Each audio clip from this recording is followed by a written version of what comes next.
ChiefzacPac. Have you seen any witches and warlocks lately?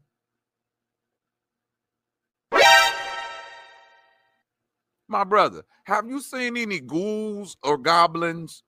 Have you seen any warlocks? Have you seen a leprechaun, troll, Loch Ness monster, Mothman? You seen any ant creatures? You seen anything like that? Yeah, put corn on my tombstone. Matter of fact, you can call it a cornstone if you want, nigga. Yeah, peep the bar though. Peep the bar. It's gonna say my cornstone gonna say, here lies Sanchez, laid out flat like the earth. I'm gonna be laid out flat like nothing ever. I'm gonna be flat like ever. Welcome back, guys. Welcome back, everybody. How y'all doing? We are back, and this is a stream y'all been waiting for. I'm excited about it. I know y'all excited about it. Many of you know this is going to be the highlight of my career. I already told Sophia that. And one thing I want to say is salutes to all of y'all. I know my mic was just unmuted. Thank you for the twos. But we not going to wait too long to introduce the queen.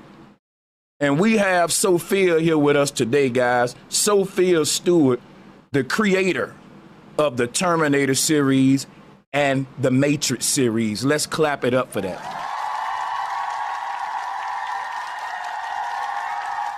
And I just want to start off by saying these two series impacted my life probably just as deep as the Bible did. And I'm from the Bible Belt. And I just can't wait to just show Sophia today how much her writings and her mind impacted me in my life and even my career today. I owe a lot to it. Sophia, that's not a stream that I do where I don't mention the Matrix or Morpheus or Neo or the Oracle or something like that. And I'm just so excited to have you here. Let me quit talking so much. Let you go ahead and introduce yourself to the people and do your thing. Salutes, Queen. For sure. And let me just say, there's a microphone button on the Zoom call. Hit that and it'll unmute your mic, and then your mic will be open. Shout out to everybody. Yes, I saw it. Yeah, I saw it immediately. It was in red. And hi, everyone. Sophia Stewart, creator and owner of Matrix and Terminator film franchises. Some of the biggest film franchises in film history. I am the creator, writer, owner, the whole 9 yards. And came from my copyrighted script and copyrighted book, the Third Eye Matrix and Terminator book, where it all began. I created the characters, the graphics, the logo, the special effects, the whole concept. While I was at USC Film School, I'm a Trojan. Okay. Went to school with Marcus Allen, Ronnie Lott. Marcus Allen, a Heisman winner. Ronnie Lott, James Sinclair, August Curley, Dennis Johnson, the Moore brothers, just to name a few. Reggie Bush, Cheryl Miller. There's quite a lot of people there. Reggie Bush is my man, one of my favorite running backs. Salutes to them Trojans. And I will say, besides just film, I understand that you are educated in other fields as well. I think one of them was law. I have a degree in law. That's what it was, law degree. I'm sorry. That's right, a degree in journalism. I also want to bring attention to Anthony Davis. He's also a USC star, pro football star from SC, and was my boyfriend in the 80s, and he encouraged me to go to USC. Wanted to bring that in. But yes, well-educated. I'm a New Yorker from New York City. City University of New York and USC are my schools. Okay. And I want to also give a big shout out to my brother, your brother, Ani Asaru, for making this possible as well. That's a good brother right there, man. And Yes. I just want to say big salutes to you again. I'm so excited to be able to pick your brain. One thing that I was realizing when I was doing a little research on you is that some people find it hard to believe that these film mafias, if you want to call them companies, you can, but just like we got the medical mafia, we got the film industry mafias.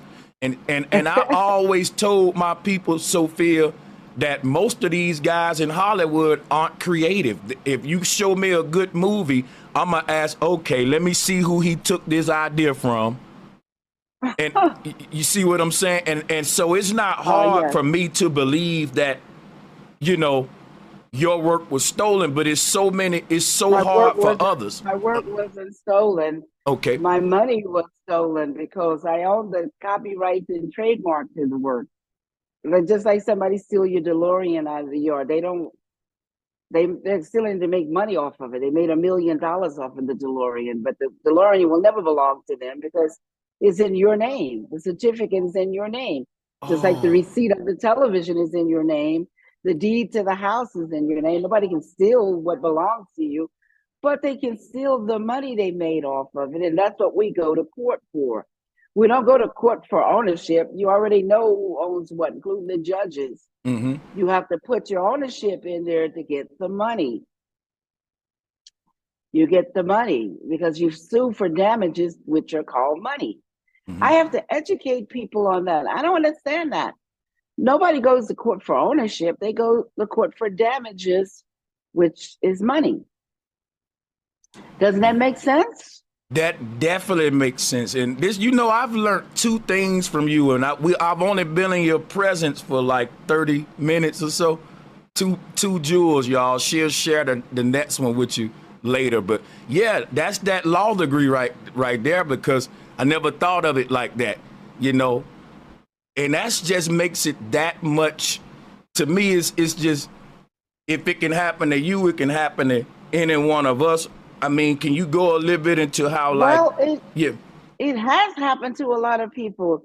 There was a congressman who his work was copyrighted and I'm pretty sure trademarked, and they stole from him the money. There was a mafia guy, I think he was one of the Gambinos. They stole the money from him, and a lot of others, too countless to even call a name. You can Google the many people who have been infringed on and counterfeited, because whenever your work is copyrighted and trademarked and someone come and infringe, that is criminal infringement, and it's called counterfeiting. Yes. That's why when you see someone like Lil Nas X, he counterfeited Nike. He already knew that Nike was owned as a public trading company owned by, you know, the people and, you know, and others. But that didn't stop him from stealing the money. What did he do? He counterfeited a Nike. And so he and the company Mischief and the executives of Mischief, and they sold 666,000 copies. And Nike went in and got the money, but it was another case that should have been filed against Lil Nas X and Mischief and the executive. And it's called a criminal case of counterfeiting a Nike. When you alter something or try to change it to make it look like it's yours, that is counterfeiting. And a lot of people do that when they kidnap people. What do? They try to change the names. They try to change the look of a child or a person. And what is that? That is like counterfeiting and kidnapping. That's altering to try to make it look like it's yours. Am I right or wrong? That's You're 100% what counterfeiting is all about. These are facts. People get the likes up, and let me just say, in the 80s, in 1981, I was -3 years old because I was born in 84. And in 81, 3 years before I came to the earth, you were making headlines in the realm of sci-fi. And I just yes. think that is just crazy. Like, you're a real OG, you're a real queen. You know. Oh yeah, I was already in the media, already in the news in the 80s. There's an article on me that I'm coming out with the first Black science fiction with Black superheroes, first of its kind, never before ever seen on any movie screen. Way Totally before. original. That's right. My bloodline is Cherokee and Portuguese. That's right. American Indian, Native, and Portuguese. My grandmother, full-blooded Cherokee from the Indian reservations of Missouri, couldn't speak a lick of English. My grandfather from Portugal, he's Portuguese, couldn't speak a lick of English, but they hooked up, got married, and created their own language to communicate. Sophia, you consider yourself, I would consider you a foundational Black American. That's the term us moderners use, us young ones use today, because your people indigenous to America. And that's another thing I think that they miseducated our people on too, because you was pointing out other ones, you corrected me earlier. The fact that not all of us came over here from Africa and on slave ships. Some of our blood is original to this land, and it goes back with the Olmecs, the Mayans, and et cetera. You subscribe to that? Oh, no, so I know very much factually that they've been lied to. All these people has been lied to. There are no hyphen country called no African American, called no Afro American, talking about your hair, called no niggers, Negro, colored people, Black people. There is no such thing as white and Black. There are no Black people. There are no white people. All of those are distractions. It's God's children versus bestiality. People whose bloodline is infused with the beast, animals. Yes. That's what the whole war is about.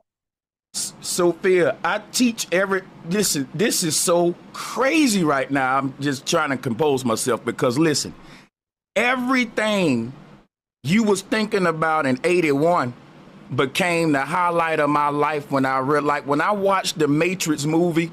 It wasn't a sci-fi movie to me. It was a documentary about my life. It was like a real life. Some of us didn't watch the movie as a sci-fi movie. We watched it as like a documentary, a revelation. I never looked at reality the same when I walked out the theater. And the thing that I'm trying to say now is that you were thinking so deep in the 80s. We say they've dumbed us down. And I can say, just going back to the 80s, the way you were thinking versus how we think in the day, even if you look at film and animation and the movies, it's not as deep as some of the sci-fi concepts that was around and normal in the 80s when you were around. So can you agree, because you're kind of a glimpse into the past, like that even the films that was coming out in the 80s, they took more critical thinking. It was complex sci-fi films, like, stuff like that. And I think we don't have that now. And I think a lot of those sci-fi films in the 80s weren't just sci-fi films to the people that wrote them. These were like legitimate concepts in the 80s that even scientists were debating in that time. And that's not that long ago. I just think it was more open-minded. What you think about that, Queen? Well, the best writers came from the 80s. The best movies and the best writers and the best books, all of that was from the 80s. My copyrights are 81, 83, and 84, February the 6th, 84. And Terminator didn't come out to October the 26th, 1984. Matrix didn't come out to March the 31st, 1999. So my books and my copyrighted scripts and books were already out there, already published, and some of the greatest work already published. So people are really way, way behind on that. When you adapt a screenplay or a book into a movie, it's called a film, a derivative called a film. All you're doing is filming. You're not writing anything. You're not creating anything. You're just taking, like you take your camera right now and you go start filming a source work. You didn't create the source work. You don't own the source work. You don't own the derivative that you just filmed. People need to understand that. They've been told all kind of lies always nothing but complete lies. You know what I'm saying? I know exactly what you mean. Sophia, when you was working on, Because there were no slavery. There was no slavery. I just want to make an issue. There was sex trafficking, and it's always been in the 1800s. At that time, 1862, 1863, Lincoln was a black president. There were several black presidents before the white president, George Washington. All of the black presidents are on the lowest denominations of money. Hanson, he's on a $2 bill. Lincoln, a $5 bill, and a coin, a penny. And it's red. Look at that coin. It's red. It's copper. But it's showing you that he's black, that he's indigenous to the land. Now, you know what a Mexican is? A Mexican is nothing but a native mixed with a conquistador, which is Spaniard, Spain, or Portugal, Spanish and native, Seminole Indians. They're called them Mexicans. I bet you didn't know that, did you? I didn't know it. A lot of our people. That's where they get this. That's where they get the straight hair, the light skin, the blue eyes from the conquistadors, the European bloodlines. That's where all that come from. It come from where the conquistadors came over here and started having sex with the natives, the Native Americans. And that's what the mixture became. Half Spanish, Portuguese, or from Spain, Spain mixed with a native. That's a Mexican, or Seminole Indian, because Indian mixed with Spanish blood. Mexico. That's what the war was all about in the Alamo. That's what the fight was about in San Antonio, the Alamo. That's who these people are. And I don't know how people are so confused about this. That's why you see the names Lopez, you see Gonzalez, Martinez. Those are Portuguese and Spanish names. And when you see the blonde hair, the blue eyes over in Mexico, because there's dark ones, there's yellow ones, red ones, all kind of mixtures when you go to the country. If you are military, you know all about this. There are dark in every country. The Arab countries, the Greek countries, the Turks, the Chinese, the Asians, the Philippines. The whole earth was black until the mixtures came. Are you aware of that? Brother Sanchez. Yes, I've been aware of that concept. I've argued against it. I've argued for it. I've been on both sides of it. I'm just open-minded to all of these different human origin concepts. And the one that I like the most, though, is really the idea that humans have always been around. Now, you said that the first ones was black. That's cool, but you also, you also know black is like a social status. We saying they're copper colored, brown skin. I get what you're saying. Well, I'm not saying they're black as in the word color. Right. I'm saying that the lighter skin didn't come until the mixtures. Yeah, the natives have the copper skin. That's why they call some of them brown. You know, the different red, yellow, all these color schemes. But those are all distractions to keep people fighting and warring against the two lineages that is primary in the Bible, the children of God and the children of the beast. When you look at Satan, he's part animal and part man. He's got horns on his head. He's got cloven hoofs. The beast bloodline, 100-year bestiality coming up in the blood. People born with tails, monkey tails, all kinds of tails, pig tails, all kinds. That's what the whole war is about. It was never about no black and white. That doesn't even exist. Mm-hmm. You go back in the Bible and there were just people of color, the rainbow. Right. The rainbow Because has always existed. yeah, that make perfect sense, Sophia, because there had to be just simply people of color all over the earth, because if there was any non-colored people, that would make them clear. Like clear would be a non-colored human. You would be able to see straight through them. I know that sounds crazy, but they Well, they give would us call a them albino means there's no color in the pigments. You don't have to okay. call them clear people, but there are albinos, but they're rare because I had albino cousins. There are albino animals, albino alligators, buffaloes, all kinds. Albino means people just born with no color in their pigments and no color in their eyes. So it's Okay. called albinos. Okay. That's So right. and when it comes to man, there's a concept we've always heard, like especially when we so-called landed on the moon, which I don't believe we did, but they said one step for man, one big leap for mankind. They specified there's always been something on earth where people say there's different types of humans, and the main two types being man and mankind. One has a soul, one doesn't. And I was thinking when I watched The Matrix, like all of the real organic beings got souls, but the machines don't. And we created the machines, and the machines started asking us, what is pain? What is happiness? Because they couldn't feel emotions. And we had to teach the machines how to hurt, how to cry, how to build an emotional body, or basically teaching a machine how to obtain a soul for itself. Well, Sometime they can't obtain a soul. I'm okay. sorry. Okay. They are born seedless and soulless. See, God's children are three-dimensional beings. Mm-hmm. Blood, water, and spirit. That's the period that a woman has. The physical body, which is transportation, that takes 9 months or 36 weeks. And the third body that attaches at the 12th week is the seed or the soul. The soul is the seed of continuation.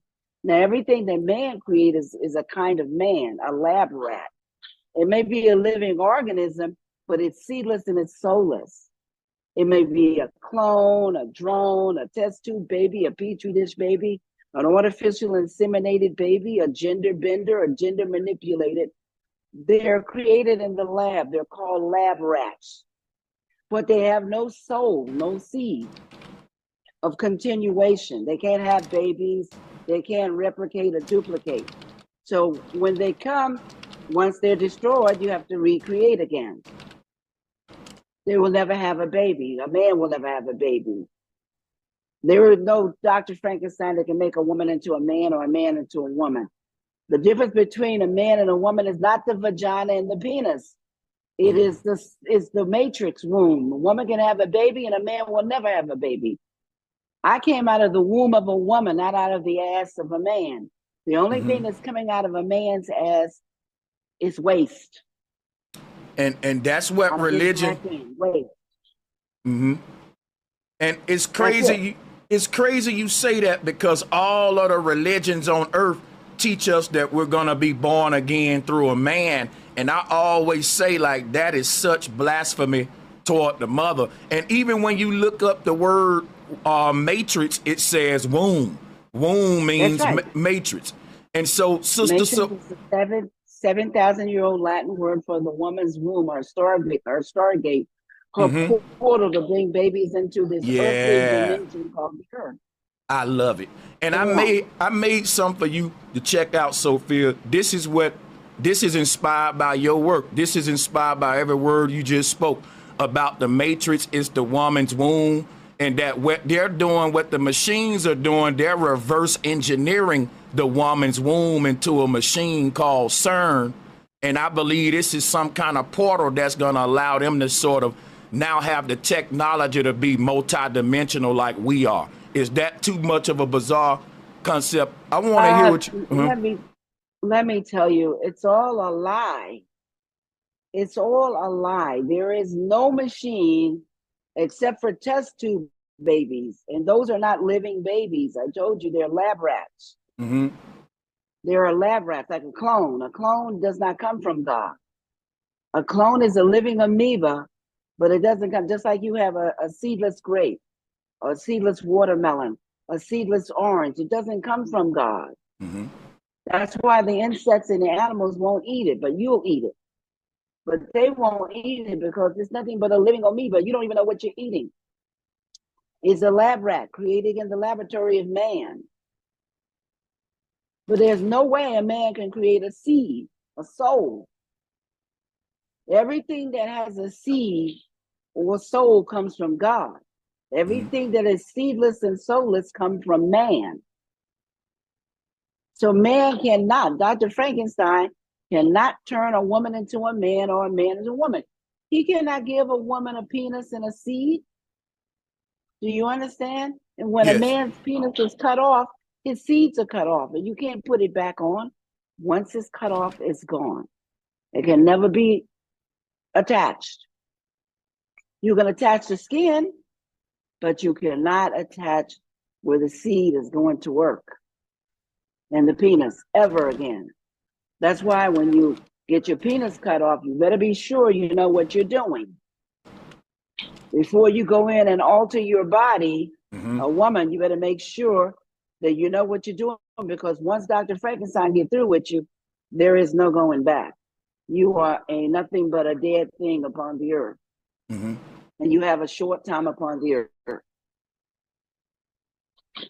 I got a question for you about this scene of the Matrix right here, Sophia.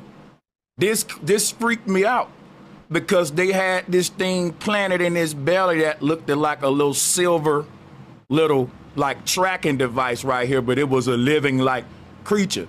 And I was just looking at the structure of a bacteriophage, and I was like, this bacteria don't look like nothing nature made.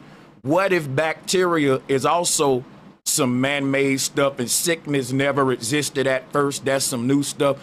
I would love to hear you go into like disease, and is that something that the machines made, or is disease natural among organic humans, or is that just something that only bacteria comes from what we eat. What happens is when we eat food, it goes into our body, and different parts of that food goes to cells, provide the vitamins and the nutrients to different organs and cells in our body. Whatever the body cannot use that is poison to the body comes out of the back end of you, out of the anus, as bacteria. That's what they call, I'm going to use be a little graphic, the word shit or bowel movement. That is bacteria. It's called waste because the body did not need it. It's just waste now. And that's why it goes back to the ground, or goes back away into the toilet. You flush it away because it becomes poisonous. It's just bacteria that will destroy the body. So anybody eating it is going to die and get sick. Anybody that's doing anus sex, sodomizing or sodomites, you're going to die from that. It's a short life. When you have sex with animals, that's where AIDS come from. That's where herpes comes from. That's where syphilis and all these STDs. That is why people are dying, because they're going against the natural laws of God, and they're going backwards and having sex with animals, and then having sex with people and spreading diseases. And this is where AIDS comes from, and this is why you're going to die. Most people don't even live to get in their 40s because they practice unprotected sex, and they're going into the anus, where again, bowel movement, what you call shit. That is bacteria that is harmful to the body. No one should be going in anybody's behind, eating out of their behind or eating out of their vaginas, because the waste comes out of the vagina and the waste comes out of our openings. God had created these openings to make the temple of the body healthy. He created the eyes to cry it out of, the ears to clean it out of, to drip it out of, the mouth to gawk and spit it out of, the sweat glands to sweat it out of. You see, the vagina and the penis to urinate it out of. And everybody got the anus so we can urinate, we can bowel movement or shit it out of. These openings are created to get rid of the waste, to get rid of the bacteria, to get rid of the germs. I studied to be a doctor, and this is what it's trying to tell you. If you want to stay healthy, then you need to release the poison out of the body and not bring more poison into the body to kill the body. This is why a lot of people are dying. This is why they're suffering, because if you go back into the 40s and the 50s, people had thin bodies, but then they started mixing all of these chemicals, and they started mixing a lot of fake and artificial stuff, and people are dying from all of this. They look like they're pregnant, men and women, like they got triplets or 4 or 5 babies in their stomach. Their stomachs are all bloated out. They are dying from closed veins and cold water and ice water. They're dying because they're not cleaning their bodies with heated water every morning to flush out the big and small colon. If you would drink heated water every morning, boil it for 2 to 3 minutes, let it cool down a little bit, where you take it in like you're drinking coffee or tea, and it cleans out the large intestine and the small intestine, and you wait 1 hour before you eat. It keeps you healthy, this performing this every morning, the water regimen. There's a lot of things you can do that are natural, holistic healing that can heal your body from high blood pressure, high blood sugar, all just different kinds of illness. And there are sugar drinks that are killing people, especially sodas, really killing the kidneys, really killing the liver, just a lot of stuff. We came from the dirt of the earth, our bodies, and our bodies are healed from what grows from the earth. And what grows from the earth? Garlic and ginger and turmeric, you know, these natural things, cinnamon. All of these natural things can heal our bodies. And we're healing our bodies before these biopharmaceutical chemical companies came on and started making billions and billions of dollars by putting people on chemicals that treat the symptoms but break down other parts of the body. And it's just killing people. And people have no idea. These are they facts. won't read. They will not read. God says, my people perish because of a lack of knowledge. They die because they will not read. They will mimic, they will copy, they will emulate, but they will not read and investigate too. Yeah. I'm sorry, but that is the truth. Well, no, that's just, hey, speak your mind. I'm not censoring nothing. And I just have some more questions for you about this matrix thing. All of that right there was good stuff. I mean, if anybody in the chat room disagree with it, I don't see how, right? But my thing is this right here. We talk about man versus mankind, and before I get into that, I was watching one of your interviews, and you were saying how you were inspired by sort of the blending of the spiritual realm and the science realm, the technological realm, because today religion and science are separated. And I think that's like separating the yin from the yang. We can never get the full picture of our reality if we separate them, because it's a technical aspect of reality or a scientific aspect that can only be explained through the scientific method. Then this other half, you just can't explain it without intuition, the spirit side, you know. And it's like, have the concept of technology or machines always existed, or is the machine something us spiritual beings made later? And then I'll go from there. Yeah. Well, as we go into the future, the more we get into technology and science, I'm a prodigy. There are geniuses, but I'm a prodigy. I skipped high school and went into college, got the degree. She's like the little girl, 12 years old, get her degree, and she go work for NASA. Or the movie Hidden Figures, where you saw the black women or women of color, I'm going to call them, because there's no such thing as black, but we use the word to define something or to explain something, because we have all these words that we have to use. But anyway, women of color, they had the knowledge of math. They were mathematicians. And that's all it is. H.G. Wells, he was born in the Iron Age. He saw a metal robot as a machine. I'm born in the digital age. So with the Terminator, I'm see the machines looking like us, wrapped in flesh, killed but cannot be killed. That's why they named the first AI Sophia.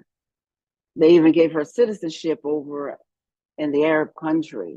And she's an ambassador. Yes. I'm sorry. Yeah. No, go on. She's an ambassador for the UN, and I just thought about that, not to cut you off, that y'all have the same name. That's kind of crazy, you know. I'm sorry. That's well, crazy. They know that I'm the one that created Matrix and Terminator. Right. They know it wasn't no Andy and Larry Wachowski. They know definitely it wasn't Nene James Cameron that seeing a burning dream with a burning something that he claimed he saw. You can dream all you want, but if you can't write, you can't write. Mm. And my copyrighted script and copyrighted book was already out there and published before his dream even existed. And Andy and Larry Wachowski, I sent them the copyrighted script, the copyrighted characters, the graphics and special effects, the logo, because they wanted to do a comic book. And James Cameron was over at 20th Century Fox. I saw Star Wars. I was looking for George Lucas, the director, to direct my work. And I sent it over to 20th Century Fox. You go in the Third Eye book and you see all these letters of access. They even admit that they had no source work, that they used my source work. They don't own any copyrights or trademark. They're all in my name. They don't have any names with their, no scripts or books with their names on it. So they're not trying to perjure themselves or put themselves into any kind of harm, because that's why they don't do any interviews, because those are depositions.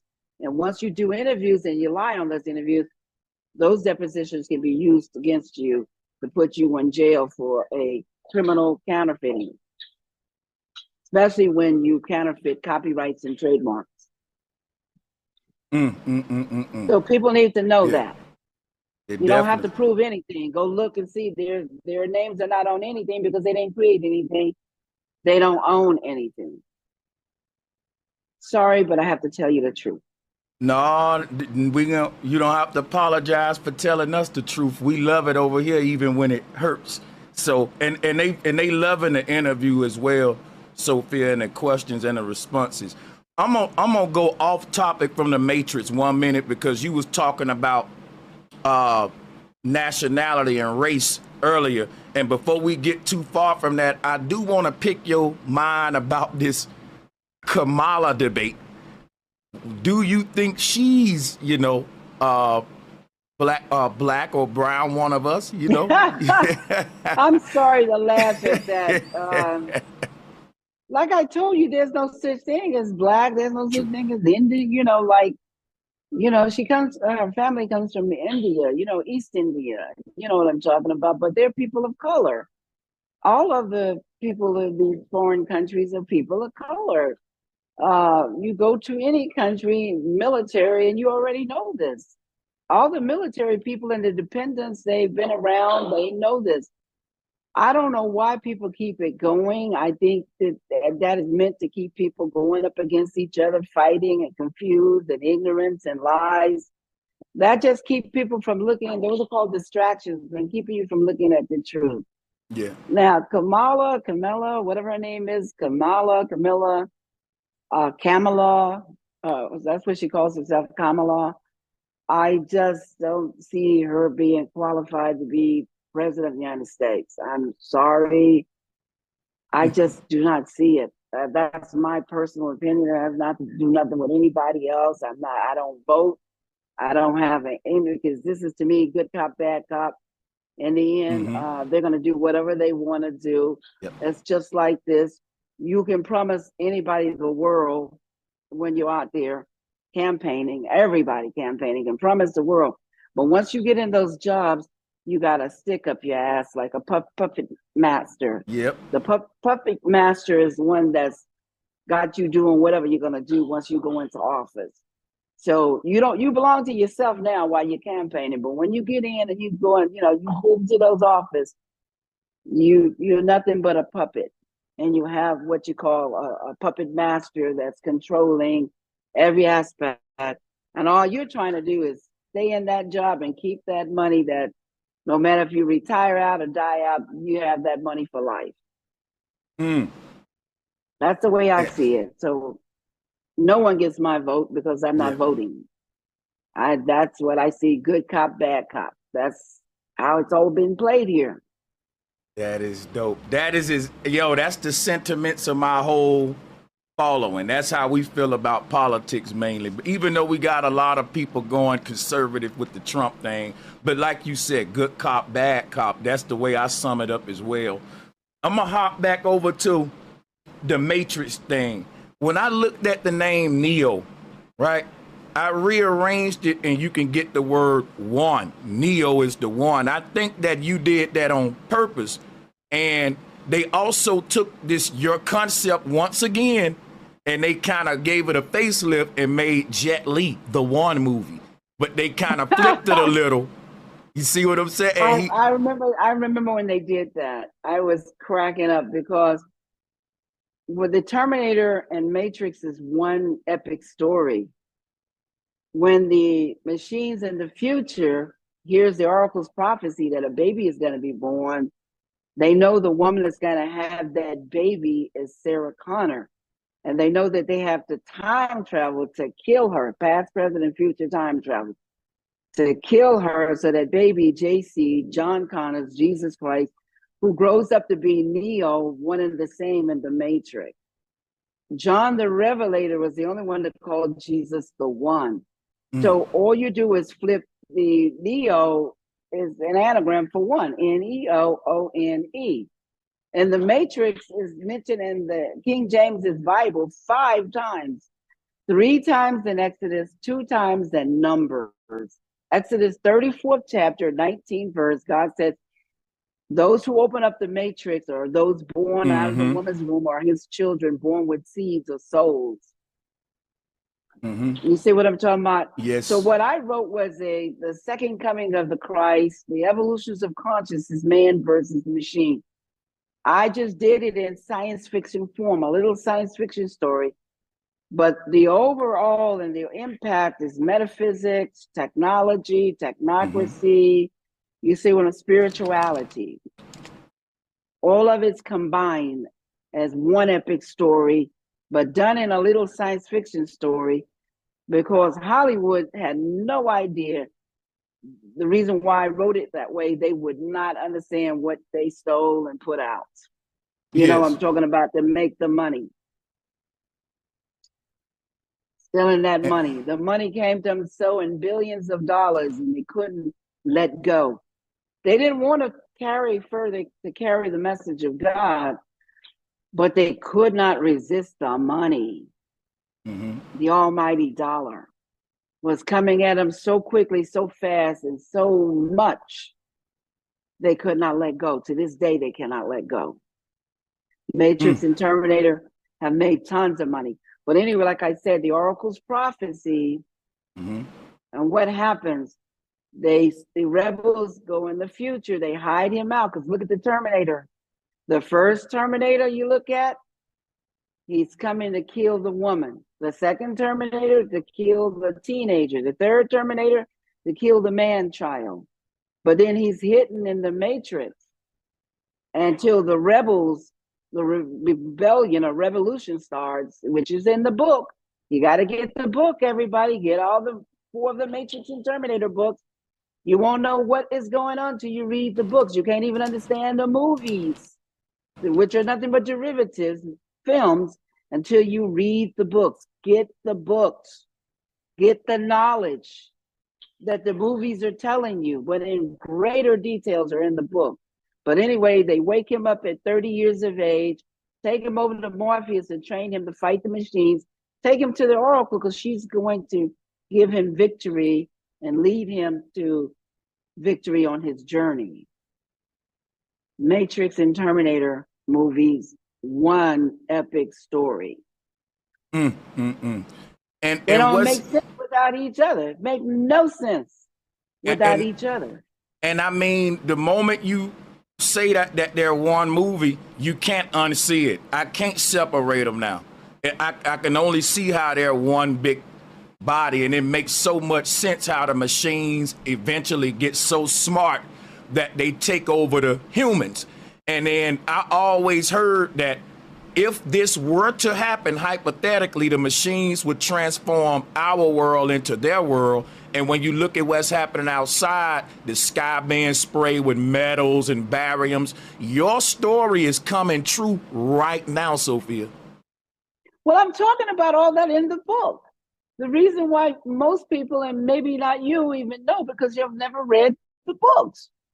The books are incredible. Do you know the films are no more than 1 hour and 36 minutes, no more than 2 hours and 15 minutes.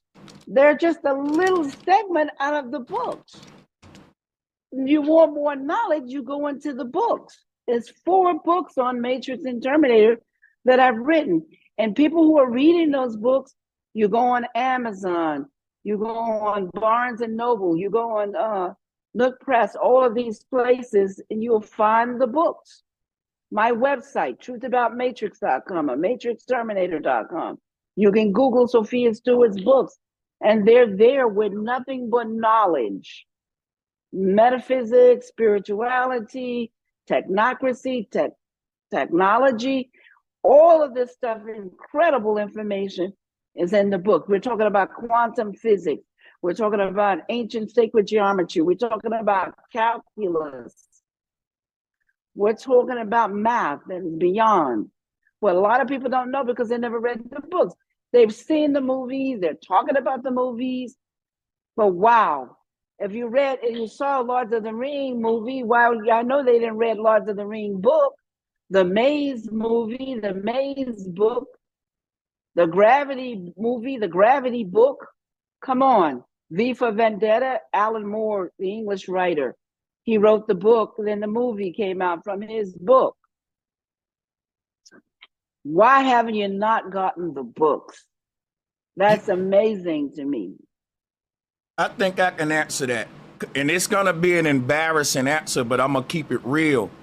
When I watched the Matrix movie, I had no idea that there was a book to it. And there are so many movies that blow up in Hollywood, and later you find out, you know, there's a book to that, right? You're like, no, there's a book to it. These authors don't get no. I believe in Hollywood, what they need to do, they need to show the book before the movie come on and promote it, because most of the time y'all ain't giving these authors nothing anyway. So at least give them, point us to the books where we can go on.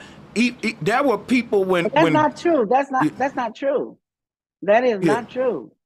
But that's how I didn't know. I didn't know there was a book. Yeah. Making lots of money from those books and those scripts. The authors of those books and scripts are making lots of money. You cannot even do a movie without a script, which is called a screenplay, and it has to be adapted from the book. So no, they are making tons of money. And this is the deal. People are just in ignorance of movies and where they come from. But they understand when the writers go on strike that the writers are the most important people. Because when they go on strike, all you're getting is Alvin and the Chipmunks. And all you're getting is King Kong and Godzilla. You're getting a bunch of garbage until those writers come off a strike. So you got to be kidding me if you don't think the writers are the most important people in Hollywood and they're getting paid. Oh no, I think they are. What my point was, the people who take the writings from the writers, they don't really compensate the writers like they should. That was my point. Oh yes, they do. Yes, they do. Writers make lots of money. Yeah. And they make lots of, they don't disclose how much money the writers are getting and what they make off of the royalties in these books and stuff. That is never disclosed. Now, they may downplay the writers with you guys to make you guys think that writers are not important and the movies are more important. And that's what, yeah. If there would be no movies or nothing on TV if there was no writers. And that's the point that I'm making. Like, we never know the writers of the movie name, but we know the lead actor's name. We know their name, but we never know. No one even read the words at the end of the movie. We get up and leave. You know, so Oh, but yeah, that's yeah, screen credit. yeah. Screen credit. And some screen credit's a bunch of lies. It's just a bunch of deals that people have made with each other. So the screen credit doesn't mean anything. When you go to the library and you go to the archives, that's where you need to search for the writers who created these movies and these books and these scripts. That's where you see the credit and what they've received and who they are and how prestigious they are. You got to go to the library, to the archives. You can't do the film credit. Film credit is just a bunch of garbage. You can go into the news and read about some of the lucrative deals some of the writers and screenplay writers and authors of books have made incredible money. Look at Lords of the Ring book, Lords of the Ring, the late J.R. Tolkien. You can read about him. He made tons of money off of Lords of the Ring and The Hobbit. And look at my franchise. They're worth billions of dollars. They're worth billions of dollars. People need to know that. And I want to share a concept with you that if I had the opportunity to make a movie, it would go something like this, Sophia. I want you to critique this idea, right? As a human being, I was born under programming, indoctrination. That programming, indoctrination controlled me my whole life. I had no control over my life. I was running under my programming. Eventually, when I started to wake up, I started to get control over my life. And as humans who are woke, we pride our awakening and we say we're becoming self-conscious. We're getting to know ourselves. And I say that make me feel like I'm some sort of ancient AI robot that's becoming self-aware. Us humans speak as if we are robots that were programmed, running on programming. And when we woke up, we said, are these my actions or it's like we are robots that are becoming self-aware and we're calling it awakening, you know. All that is that people is lying to themselves, because when you're a living being with a seed and where you can replicate, you are fully conscious in the world. To get plugged in is just being plugged into lies. And a lot of people right now who won't dig for the truth, who won't go for the truth, who won't see the truth, are plugged into all this mechanical stuff and believing the people who rule and run this world or rule and run the countries of this world. That's all that is. You either plugged into the lie, and you can unplug yourself anytime you want to seek the truth. If you want to be a robot, you can take the red pill, like I said, and see how deep the rabbit hole goes, or you can take the blue pill like Cypher, enjoy the lie, knowing you're not eating a steak, you're eating mush, but you rather lie, die, and kill for the lie. And that's a lot of people out there who are programmed to do just that. Lie, die, and kill for the lie, and go to sleep on it. And that's what's going on right now with politics. So Phil, let me ask you, what do you think about life after death, coming from the queen that wrote The Matrix? The Matrix kind of gave me... Terminator. And the Terminator, right? It made me have open up my mind to the hereafter other than just, hey, heaven or hell. And it started to make me think about simulations, matrices within matrices and things of that nature, the alternative realities. What's your concept of like the here before, the hereafter, stuff like that? Well, I told you, God has created everything with seeds. And let's look at the earth and let's go back. The earth is set up in perfect order. It doesn't need any help from us. The only thing that's going on this earth is just people. They are born, they live a certain time, and they die and they leave. And then there's others that take their place, because what do women do? We continue to have babies. And as long as we continue to have babies, God's seed is just keep going again and again and again. And let's look at the trees, and let's look at the water. Let's look at all the elements, the fire, the air. It is just a continuation. This earth has never, ever been destroyed. It has always had fruits and food and water and animals and insects. It has always had everything coming and going in perfect order. Nobody to oversee it, no one to maintenance it, to keep it going. If every man died right now and was taken off the sun will still be coming up, and the trees and the plants and the insects and the animals will still be growing from their seeds. Everything will still be processing, just like it is with man. The only thing going on here is man coming and leaving. Go back and examine history. That's it. It is always going to be life. That's never going to end. It's just going to come again and again as long as there are seeds. And everything I told you that's living has a seed of continuation. And everything of man is born seedless and soulless. And that's what you're going to see dying. Everything that man has created that has no seed and no soul is going to be rotten or rusting or dying upon the earth. Nothing else. Go look at the under the ocean. Look at all the things of the pyramids and all the artifacts of the civilizations that were here before, the giants. You find evidence of everything that was here before, and what? It's gone. And there, what is it? You see rusted ships and planes and technology and all kinds of stuff that man had created upon the earth, and it's rusting and it's dead. But everything of God is just living and continuing. Don't even need your help.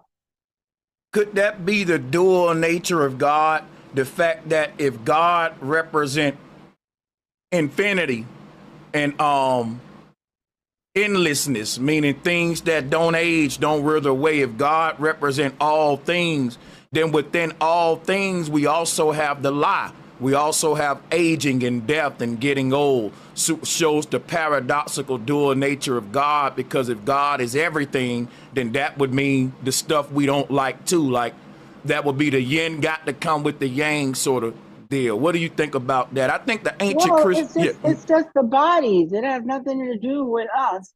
Our spirit is not dead. Our soul is not dead. The seed is not dead. The spirit is not dead. The body is going to wear out because it's material. It's made of matter. And everything upon the earth is matter. And what does the fruit do? What does the spring do? Every spring, everything pops back up brand new. What does it do? It goes through a cycle or a circle. That cycle, what is it? Spring, winter, and death. Come on, spring, summer, winter, and death. But then it comes back again in spring. Rebirth. There's always going to be rebirth. So there's no duality about that. That is an actual fact. That everything in matter, it has a cycle of life. It ends and it comes back again and again and again. So like that's why the infinity is nothing but zeros, meaning that life is forever. That circle, that cycle of life is forever, and it's continuing. It doesn't need any help from you. Right on. Even if we don't want to continue, we don't have a choice because we're beings of infinite energy is what I'm hearing. And that's comforting for real. Like that's really more comforting than just the modern religious indoctrination we grew up to. I think it robs our children of a lot of personal confidence and all of that, because if I look at how Neo was in the Matrix, he really unlocked his power when the Oracle let him know, like, it's all about you, right? Like it's you're the man, like, you know what I'm saying, you the one, you know, versus anything outside of yourself, you know what I mean? So yeah, well, we all can become one, just like Neo. We all have something to do here, something to help heal or elevate man. And we are true to our nature of what we are here for. That's when we carry out the most incredible things. the most incredible inventions, the most incredible knowledge. We give man to elevate. We all have a purpose, and hopefully it's a good purpose, and let's elevate with that purpose. Mm-hmm. And I just want Life to is never going to be destroyed, ever. Life is a continuation no matter what is going on here. Life is never going to end.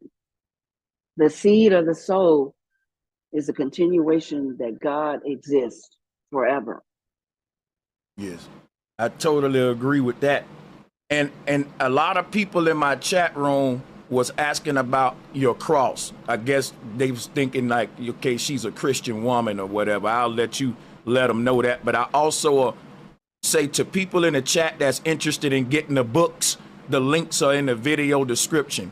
So make sure y'all check the books out so we can understand the movies and the films in detail, especially if you like the movies. You might as well get the books like I'm going to do. Links in the description. So you want to talk to them about your cross, my sister? My cross was a gift from a man who was a big Matrix fan. He's a fan of mine. And he gave me this gift, which I see it as a gift of love. That's what I see. And he bought my books and everything. And he loves Matrix and Terminator. Okay, so that's all I can tell you, that it's a wonderful gift that he gave me.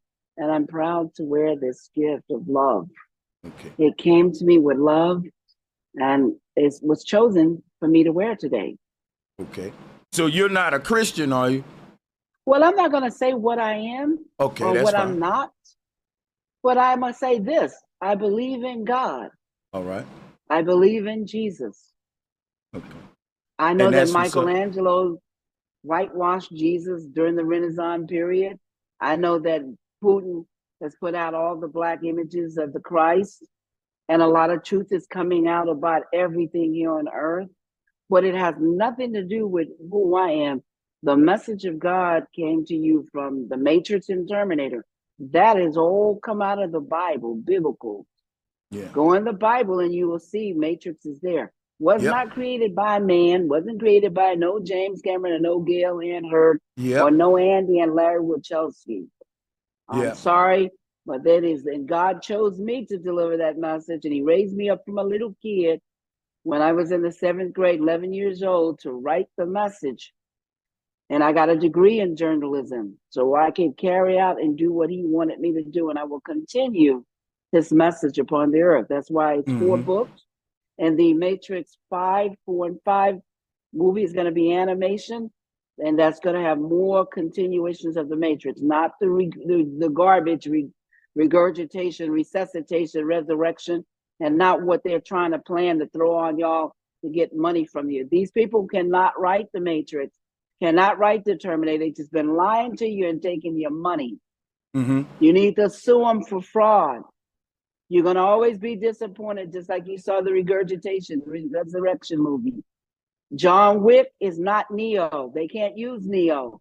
John Wick is a warlock, a witch, a male witch. So that's the character you got. You got some naked man. You didn't get Morpheus. You did not get Niobe. You got some old general, 80-year-old woman with dreads on her head. You did not get Trinity. You got Tiffany, some woman that was married with a husband and 2 kids. You did not get the Matrix and Terminator characters. Go back and look at the first Matrix. Go back and look at the first Terminator, so you can see that they cannot use those images. You didn't get the logo, the 1 and the 0 binary codes on the movie. You didn't get that. They cannot use those concepts. They can't use those special effects. They can't use those graphics. They can't use those logos. So wake up and unplug, because all you're doing is paying for some bullshit. These are the real Matrix books and movies and look and compare. And you will see the real Matrix and the real first two Terminators is the real thing. The first Matrix and the first 2 Terminators are the real work. And when you read the books, you will see the continuation of that real work. And if you look at the later stuff, that lost money and that you were disappointed and you were cursing and upset and you wanted your money back, you understand they lied to you. And I like what you said about they didn't create none of this and that it was even existed before you, and that we can find this in the Bibles and sort of the sacred writings, even on the walls of the pyramid in Egypt. And I would have to say, you're not going to find the story that I created. Right, that Matrix and Terminator story. Right, that's not in the Bible. Revelation's talking about the Christ conscious is coming back, and I'm showing how he comes back born of a woman, and how the machines are going to look in the future. That is not written anywhere, but come from God through me. He used me as a vessel to deliver that message. And God chose me to be inspired by your message and use my gift of symbolism and syncretism to connect a few dots. I'm gonna show you one of those now, because you're awesome to be thinking like this in the 80s. You are definitely a phenomenon. When you talk about the Bible and the ancient interpretation of the Matrix, they speak about the center of the earth having a tree of life. And I thought to myself, a tree of apples got apples, a tree of grapes got grapes. A tree of life must look like this Matrix cover, because I believe that this world is a fake world, a simulation, a matrix, and that my real body is at the North Pole on a tree of life waiting for me to awaken from my dream, Neo, and that life is truly but a dream. And that just like in the movie they cloned Tyrone, they went and found their clones in the middle of the town. And it's like our real self, this glorified body or God body. This cover for the Matrix did something for me, because I study ancient symbols, and I see that even in the Sumerians right here, you have a human soul being born out of a tree. And that tree to me represent the earth, which is the Babel Tower, a huge quantum computer that we're in right now. And it's the central nervous system as well, the spinal cord. The concept of Jesus rising up from the dead is also the concept of what they call the Kundalini rising up. And that word Kundalini dealing with the word candle. I'm not going to be too long-winded here. But the serpent rising up out of our body is supposedly represent our soul being detached from the flesh. Here is another artwork to show how it will look if a soul was leaving the earth. And this is the famous scene at the end of that movie, Jet Li the One. They got him sitting on top of the pyramid just like that, just like in this Hindu cosmology of a person who worked their way up the stairway to heaven, and they finally sitting on top of the world, as we say, in the God seat. And so I was just wondering, like, all of this, what I'm saying is this a viable connection between the spirituality, religion, and technology? Because I think when we look at a lot of ancient symbols like this, we don't see the technology in it. But I think this is literally telling us that this tree is the earth simulation we in, and that's a soul being born out of the matrix into the real world with the gods, so to speak. All I'm going to tell people is the matrix is the womb. And that picture that you just showed me, that could be a test tube baby. That could be an incubator baby. They're not living babies. Okay. The womb is not going to look like that. The womb is the woman's stargate, her portal. It has a feeding tube called the umbilical cord that feeds the baby. And without that feeding tube, the woman and the baby will die. That tube, it goes away after the 10th month. That is very important. That right there looks just like a test tube or an incubator baby. Because I'm telling you, when you see the navel, that's the test tube. That's not the test tube, that's the umbilical cord. That navel is connected to the mother. So when the mother eats, she's feeding that baby. Mm-hmm. If there's no umbilical cord in that picture connected to that navel of that baby, then that is not a womb. That is not a matrix. Well, man can create fake babies and that's what I'm getting at too. I'm saying that my body is the fake baby that was created from them copying my soul into an avatar. So that's exactly what I'm saying. Well, there's no such thing as avatar. Avatar is an ascending master. There was a game that children played called Avatar in the movie, but James Cameron took it and gave them Airbender and took the name Avatar and taught all of you guys demon possession. That's what he's into. Shape-shifting. That's witchcraft. To possess somebody's body is witchcraft. Well, that's what I'm. There's no avatar. There's no bodies called no avatar. What I was saying was, Avatars, no. Listen, people are using that terminology and talking about witchcraft because you go look at that movie. The man is occupying a body to go and court a woman in that movie called Avatar. He's teaching demon possession. He's teaching shape-shifting. He's a witch, a warlock. He's a male witch. So when people start calling their bodies Avatar, they're talking about demon possession. Because that's what happens when somebody come and steal your body. It's a demon or a devil coming to take possession of your body.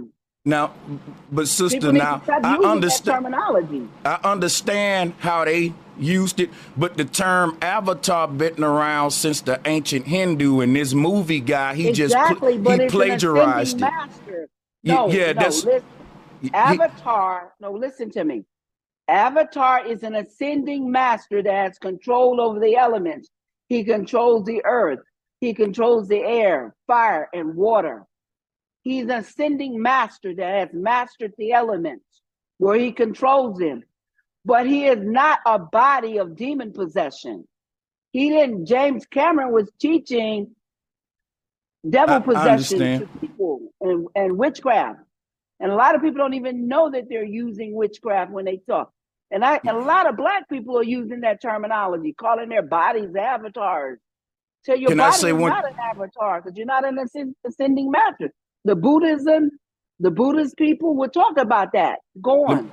Yeah, so one thing I want to say about being an ascending master, I'm a soul. When we talk about demon possession, I think that's spookism that hid the true knowledge of this science. And what I mean is this: I'm not my body. I'm the soul. I'm going to get out of my body and I'm going to get in another body after this life. Right, and I'm saying that the soul uses the one thing. That's talking about reincarnation. Yeah, right. I'm about the land right here. And just hear me out for 1 second.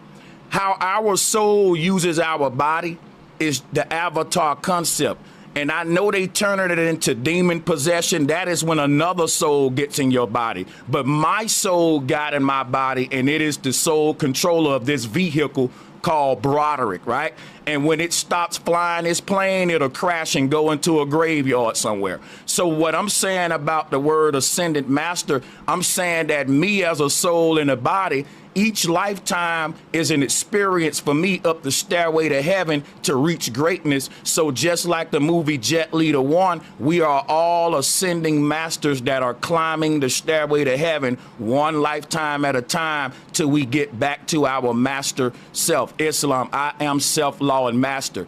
I'm saying that we are gods in the making right now, as souls in the flesh. And Jesus told us that. He said, ye are gods. I think we just need to rise up to our, greatest state. And that's what the Hindus show here. It show a master that have ascended to the uppermost realm that they call Brahma Loka. That's my destination. That's where I'm trying to go, and I'm not concerned about material wealth, money, gold. I'm really on a path of enlightenment and trying to build myself up, because I do know that heaven is real. Now, I don't think there's some white guy on a throne that I'm gonna be singing to, but I do think it's a better world beyond this one for those who are worthy to be there. And I think that this is a test to see who's worthy to ascend into the upper realms with these righteous advanced beings, our ancestors, who are not barbaric like the beings in these underworlds. That's my spiritual whole concept and reality. And I just wanted to just show you that I'm definitely agreeing with you on the modern new age concept of avatar don't do it no justice at all. And if I had another word to use, I would use it. But I would say this: those blue avatars in that movie, those were stolen yet once again from Egypt with the story of Osiris. When they put his body back together, they're using holography. And there's another pharaoh in Egypt by the name of Aten that I got in the bottom right corner, who was supposed to be a pharaoh that cheated death with technology.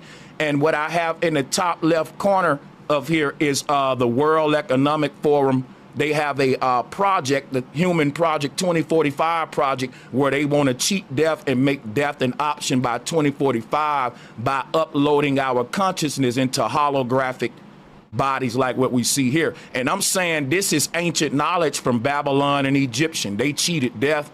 And when Jesus carried his cross, it was because Jesus was a puppet. That's what this collage is showing us here, that in your concept of them cutting the strings from the babies in the Matrix, that is literally us severing the ties that is anchoring us down into this simulation. They call them 7 deadly sins: gluttony, pride, wrath. Once we pull all of these plugs on each one, and here is the science of those 7 deadly sins, the 7 chakras.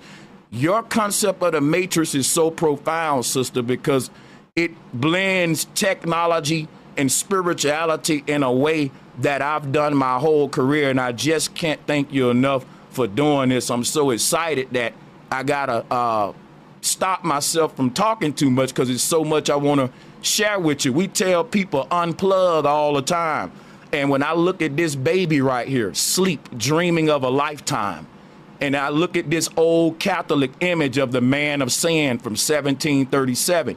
This man has a Neuralink headdress on his head, and those lines represent the plugs of him going into the Matrix. This Matrix concept is very old, about the world is not our real home. I remember saying that in church as a Christian. This earth is not our real home. And I didn't know that we were saying back then, we're in the Matrix. You know, this ain't our real home. So it's just amazing to have you here, to be the, you know, the godmother of reintroducing these ancestral concepts to us on a big level like you did. And I'm gonna fall back and just let you, you know, I said a lot, so you probably want to respond.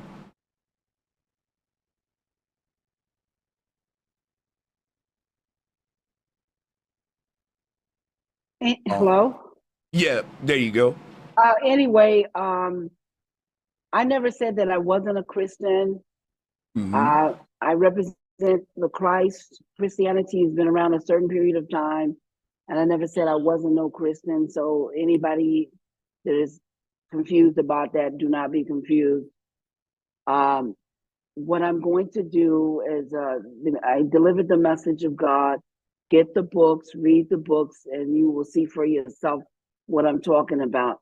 The story I create is not in the Bible, but it's a science fiction story. It's a epic story that God gave me, and it has unplugged a lot of people. Everybody is referencing it. No matter where you read now, they are referencing the Matrix, especially that more so than the Terminator. But anyway, I have to go. It's been really nice and wonderful. It's almost an hour and a half. It's 3:25 now. I've been on since 2 o'clock. And thank you for having me on your show. I'll look for part 2. And get the books, everyone. Thank you. I'm gonna promote the books for a little while, and we're gonna build for like 10 minutes. But I thank you so much. I look forward to another one. I can do this for hours with you. Thank you, Sophia. You're welcome. Thank you so much. Make sure y'all check the video description and get this queen's books.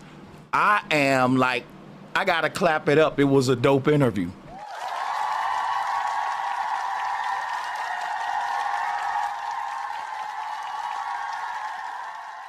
I told y'all we was gonna be bringing y'all fire content. People talking about Sanchez, why you got a tie on? It was literally people mad at me for wearing a tie. Nigga, this ain't no job interview. I blocked them, bro. Why you so concerned with my clothing? Why is Sanchez wearing a tie? Because this video gonna go viral.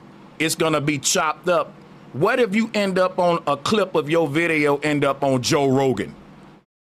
I want to look my best because I know that it's going to be a lot of people watching. It may go viral. So there you go. If you want to know why Sanchez dressed up today but not any other day, it's a good chance that this interview was going to be big. And it was. And people are going to be clipping clips out of this, putting it all over TikTok and stuff. You want to look presentable on your more popular content that you think is going to be. That's just my theory. Now, I want to talk about this interview. First of all, I want to thank Sophia for the hour of her time. I didn't really get to go into my concepts with the Matrix and her, which is what I want to do, but I'm not tripping. I got a phone number, and we're going to do more of these anyway, all right? We're going to do more. I think the first one went good, and I want to say, if you guys want to support more content like this, get her books, and I have a Cashapp link in the video description area. My moderators will drop it. We're going to keep bringing y'all good people to interview. We're going to make this a thing. People have always said, Sanchez, you actually do pretty good at the interview thing. You know what questions to ask and you articulate yourself well. I love to interview people. So this is what we can do for our community. If you guys like the content, support it because, again, this channel is not monetized. And what I want you guys to do is email me people who you want me to interview. Why? Because I know how to get in touch with them. And I know how to get them on. Check out my previous interviews that I've done with Bart Seabrook, Eric Dollard, Lord Jamar, and Rod Digger. I got interviews with a lot of people. And I look to do more. So support it. We want to bring more people into the community and share our concepts with them. Like I said, I'm happy that I got to share a few concepts with Sophia, but I still got plenty more that I want to show to her because it's my lifelong dream to sit down with the person that created the Matrix. You know why? The Matrix changed my life, family. If it wasn't for the Matrix, I wouldn't be making collages like this that is attempting to blend spiritual concepts with technological concepts. So the show is not over, people. Sophia had to leave, but the show is not over. And I do have some stuff for you guys as far as Sophia goes. And I want to play this for you real quick. Yeah, the show's not over. We still got a couple of more hours. Hit the like button. You have to see it for yourself. But blessed are your eyes, for they see, and your ears, for they hear. And she rose. And they love that scene in Gladiator and Braveheart. They love those scenes, you know. People like warriors. And I want to tell you, my sister. Well, it's a point in this interview I want to point out. We don't got to listen to the whole thing. Created from him, being with Spike Lee's, you know, yes, it is. It came out with the first metaphysical movies, you know. It's the universe, about math, about technology, but you embody all those things. Here we go. With you today is that people talk about STEM, science, technology, engineering, and math, but you embody all those things. And that's what I wanted to ask her before she left, right? Because this dude is saying we need to get into STEM. But if he really paid attention to the Matrix movie, we need to get out of STEM. Science, technology, and engineering is what created the machines in the first place. We created the machines, then the machines got smarter than us, just like they doing today. They got so smarter than humans, we became reliant on the machines. How you can't live without your phone? And now the machines got us by the balls.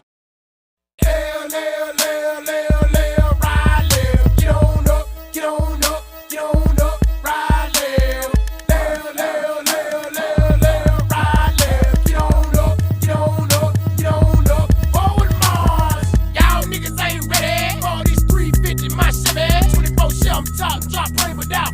Get some feel like I was Malcolm, baby. One and seven, some of the boot. These foes didn't know these